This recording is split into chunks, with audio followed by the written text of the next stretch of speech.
ଯେଉଁ ଲୋକ କୁକୁରକୁ ପାଳୁଛନ୍ତି ସେମାନଙ୍କ ସ୍ଥାନ ସ୍ୱର୍ଗରେ ନାହିଁ ଲେଖା ହୋଇଛି। ଆଜ୍ଞା ଆପଣମାନେ କହିବେ ମୁଁ ମନରୁ କହୁଛି ନା ଆଜ୍ଞା, ସେଥିପାଇଁ ମୁଁ ବହିର ନାଁ କହୁଛି।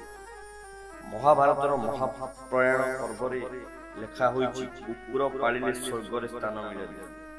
କ୍ରୋଧବଂଶ ନାମକ ରାକ୍ଷସ ତାଙ୍କର ସବୁ ପୁଣ୍ୟ ରାଶିକୁ ହରଣ କରିନିଏ ଲେଖା ହୋଇଛି। ପାଳନ୍ତୁ ଆଜ୍ଞା, ଜୀବକୁ ପାଳିବେ ତ କାହାକୁ ପାଳିବେ? କିନ୍ତୁ ମୁଁ ଯେଉଁ ବିଛଣାରେ ଶୋଇବି ମୋ କୁକୁର ସେଇ ବିଛଣାରେ ଶୋଇବ। ମୁଁ ଯେଉଁ ଥାଳିରେ ଖାଇବି ମୋ କୁକୁର ସେଇ ଥାଳିରେ ଖାଇବ।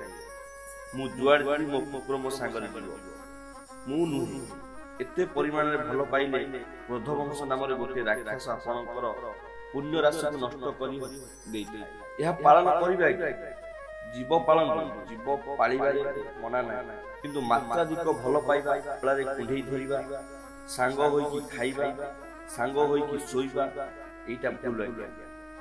ଆପଣ ପାଳିବାର ଅଛି ତ ଗାଈକୁ ପାଳନ୍ତୁ, ସିଏ ଆଜ୍ଞା ମା।